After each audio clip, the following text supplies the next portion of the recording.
बिस्मिल्लाहिर्रहमानिर्रहीम। अस्सलाम वालेकुम स्टूडेंट्स। क्लास 10 ये चैप्टर नंबर 1 है केमिकल इक्विलिब्रियम। इस चैप्टर के जो क्वेश्चन आंसर्स वगैरह हैं वो मैंने पहले ही वीडियो में अपलोड कर दिए हैं। इस बार मैं आपको सेल्फ़ असेसमेंट जो है वो करवाने वाली हूँ। तो ये जो सेल्फ़ असेसमेंट है ये आपकी बुक में टेस्ट योर सेल्फ्स के नाम से होता है, ठीक है। इसको सेल्फ़ असेसमेंट भी कहा जाता है और इसको टेस्ट योर सेल्फ आपकी बुक में इस तरीके से करके कुछ क्वेश्चंस आपको कहे गए हैं और इसको सॉल्व करना है। तो सबसे पहले पेज नंबर 5 पर आप आ जाइए। देखिए इसमें टेस्ट योर सेल्फ पर पहला क्वेश्चन इसने आपसे कहा है कि write down forward and reverse reaction for the following. अब जो बात गौर करने की वो देखिए कि यहाँ पे इसने 3 इक्वेशंस लिखी हैं और ये जो तीनों इसमें जो रिएक्शंस बनाए हैं ये कौन से होते हैं, ये होते हैं रिवर्सिबल रिएक्शंस। अब रिवर्सिबल रिएक्शंस की पहचान क्या होती है, इसमें डबल एरोज़ होंगे, ठीक है। इन तीनों रिएक्शंस में डबल एरोज़ हैं। तो आप कैसे पहचानेंगे कि फॉरवर्ड रिएक्शन किस तरह लिखना है और बैकवर्ड रिएक्शन किस तरीके से लिखना है। बहुत आसान बात होती है। जो भी फॉरवर्ड रिएक्शन लिखेंगे इसमें एरो की डायरेक्शन जो होती है वो आगे की तरफ होगी, ठीक है। आगे की तरफ से मेरी क्या मुराद है कि इसमें आपका जो एरो है वो लेफ़्ट से राइट की तरफ होगा, ठीक है। जब आप बैकवर्ड रिएक्शन लिखेंगे तो आपका जो एरो होगा वो क्या होगा, वो आपका इस साइड पर होगा, इस तरह की सी डायरेक्शन में होगा। यानी कि अगर आप इसको वर्डिंग्स में कहेंगे तो ये कैसे होगा, राइट से लेफ़्ट की तरफ होगा, ठीक है। अब इसको लिखना कैसे, सबसे पहले तो इक्वेशन देख लो लाइन से। ये नाइट्रोजन की ऑक्सीजन की नाइट्रिक ऑक्साइड बना रहा है, ठीक है। तो अब देखो इसे कैसे लिखना है।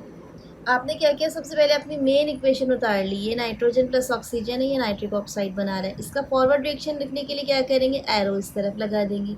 जब इसका रिवर्स रिएक्शन या बैकवर्ड रिएक्शन लिखेंगे तो एरो इस साइड पे लगा देंगे।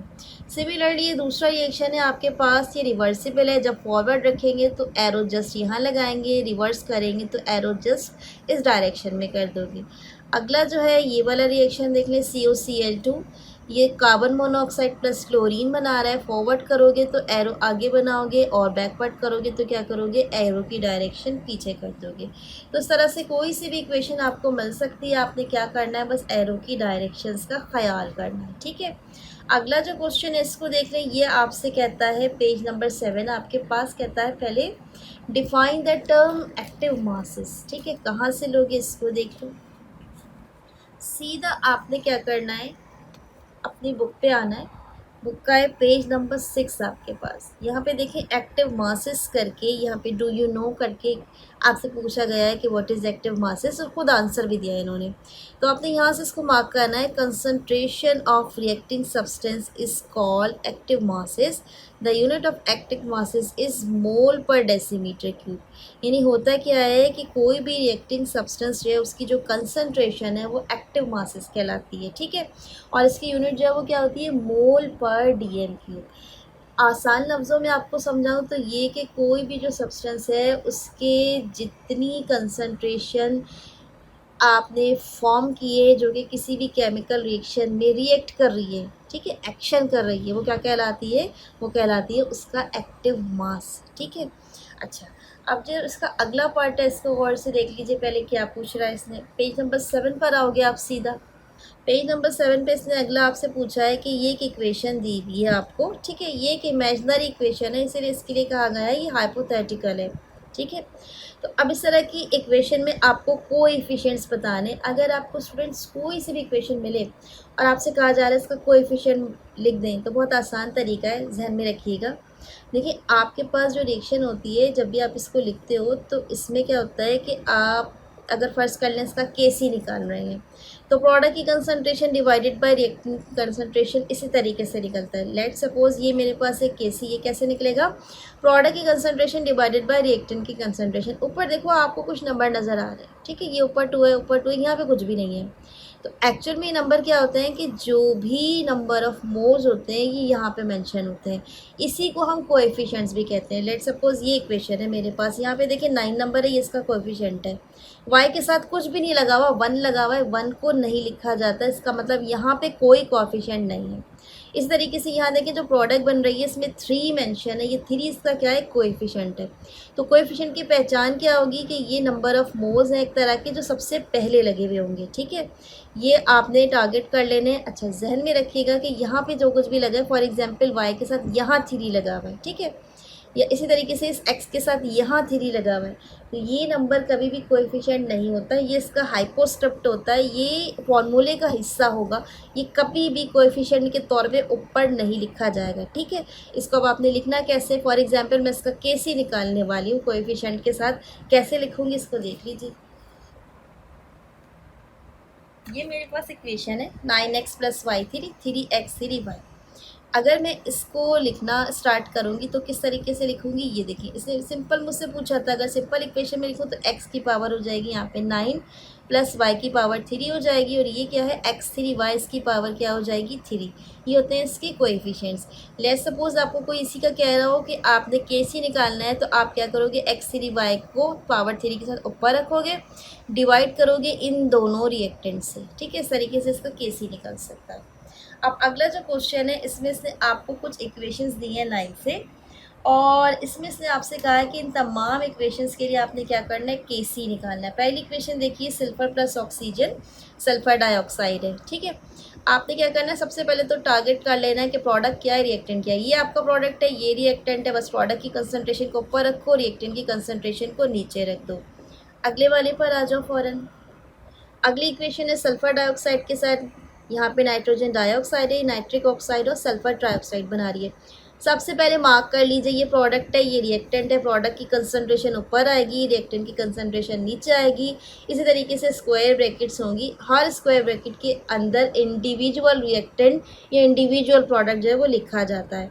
अगला है आपके पास अमोनियम क्लोराइड, जिससे अमोनिया और HCl बन रहा है। आई एम सॉरी स्टूडेंट्स, यहाँ पर मैंने गलती से एक स्क्वायर ब्रैकेट डाल दिया था, इसको रिमूव कर लीजिएगा जी। तो ये है आपके पास प्रोडक्ट और ये आपके पास रिएक्टेंट। प्रोडक्ट दोनों अलग अलग है, दोनों को अलग अलग स्क्वायर ब्रैकेट्स में लिखेंगे, रिएक्टेंट एक ही है, इसको एक बार लिखेंगे।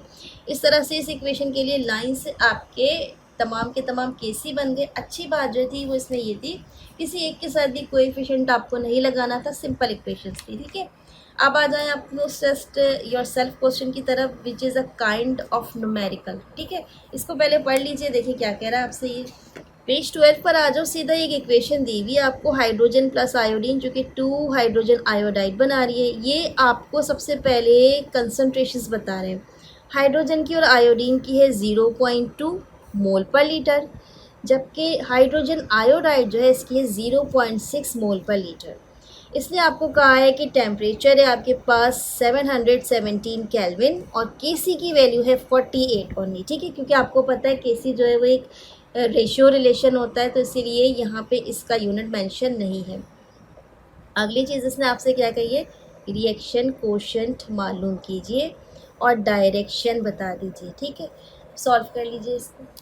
सबसे पहले आप इक्वेशन उतार लोगे, इसके जो नंबर ऑफ मोल्स हैं वो मेंशन कर दोगे, 0.2 0.2 0.6। अब आपने निकालना क्या है, आपने निकालना है रिएक्शन कोशेंट। रिएक्शन कोशेंट का मतलब होता है किसी भी स्टेप पर रिएक्शन में जो प्रोडक्ट की कंसंट्रेशन डिवाइडेड बाय रिएक्टेंट की कंसंट्रेशन का रेशो है, उसकी वैल्यू निकालनी है। प्रोडक्ट क्या थी आपके पास, हाइड्रोजन आयोडाइड, कितनी थी 0.6 लिख दिया, कोएफिशिएंट क्या लगा हुआ है 2, ये इसको एज इट इज़ ऊपर लगा दो, सही है। अगली क्या चीज़ होगी आपके पास, रिएक्टेंट, दो रिएक्टेंट आपके पास, हाइड्रोजन और आयोडीन। आयोडीन और हाइड्रोजन के साथ कोई कोएफिशिएंट नहीं लिखा हुआ, एज इट इज़ लिख दीजिए। ठीक है, अब 0.6 का आपने स्क्वायर करना है, कितना आएगा 0.36। 0.2 को मल्टीप्लाई कीजिएगा, 0.2 से आंसर क्या आएगा 0.04। 0.36 को डिवाइड कर दीजिएगा 0.04 से, आपके पास आ जाएगा रिएक्शन कोशेंट 9। ठीक है, अच्छा, ऑलरेडी न्यूमेरिकल में गिवन है आपके पास केसी कितना था 48। कंपेयर करके देखिएगा ज़रा, केसी है 48, रिएक्शन कोशेंट आ रहा है 9, यानी KC is greater than reaction quotient, यानी 48 इज़ ग्रेटर देन 9। तो वो तमाम केसेस जिसमें आपके पास केसी जो है वो बड़ा होता है और क्यूसी की वैल्यू कम होती है, ऐसे तमाम रिएक्शन में जो डायरेक्शन होती है वो हमेशा फॉरवर्ड होती है, यानी कि ये रिएक्शन कहाँ जाएगा, ये रिएक्शन आगे की तरफ ऐसे मूव करेगा।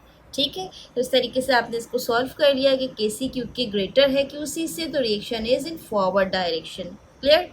अगला जो न्यूमेरिकल है इसको ज़रा देख लीजिएगा, न्यूमेरिकल नहीं, एक किस्म का क्वेश्चन पूछा है, ये आप इसको देख लें।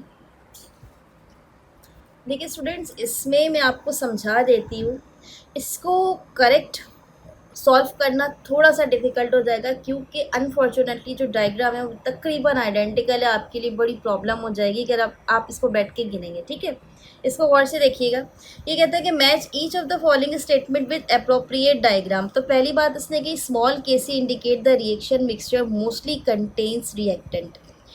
अगर आपसे ये कहा जा रहा है कि रिएक्शन मिक्सचर जो है उसमें ज़्यादातर जो चीज़ है वो क्या है, रिएक्टेंट है। तो देखिए यहाँ पे दो ही कलर है, एक आपके पास यहाँ रेड है, दूसरा जो है वो तकरीबन ग्रीनिश सा कलर है यहाँ पे, ठीक है।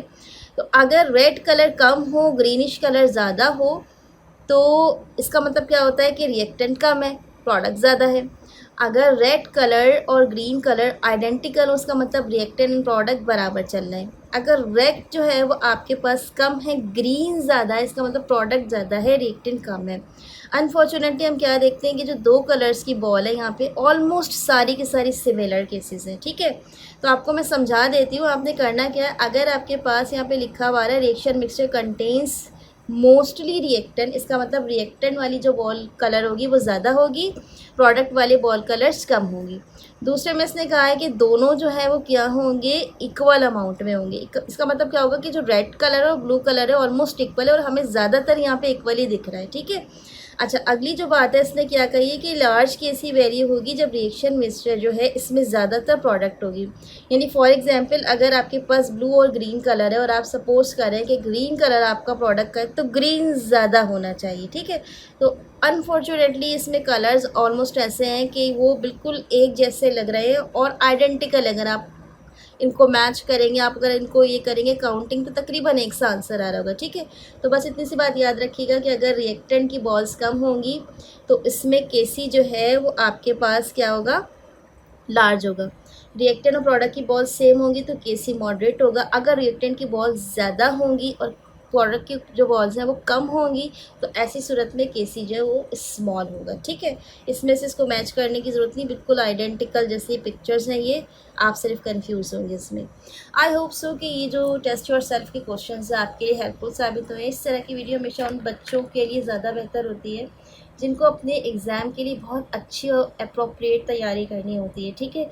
आप अपने क्वेश्चन आंसर्स के साथ, न्यूमेरिकल्स के साथ, सॉल्व एग्जाम्पल्स के साथ इन टेस्ट योर सेल्फ को भी एक मरतबा ज़रूर देखें। ख़ासतौर पे आजकल जैसे कि आपकी छुट्टियां चल रही हैं, अभी काम का बर्डन नहीं है, तो आप ऐसे वीडियोस को, चाहे वो फिज़िक्स की हो, चाहे वो केमिस्ट्री की हो, रिलेटेड हो आपके क्लास से, तो आप उसको ज़रूर चेकआउट किया कीजिए, ठीक है। वीडियो अच्छी लगी तो प्लीज़ इसको लाइक कीजिएगा, अपने दोस्तों में इसको शेयर कर लीजिएगा और चैनल को सब्सक्राइब भी कर लीजिएगा। टेक केयर एंड अल्लाह हाफ़िज़।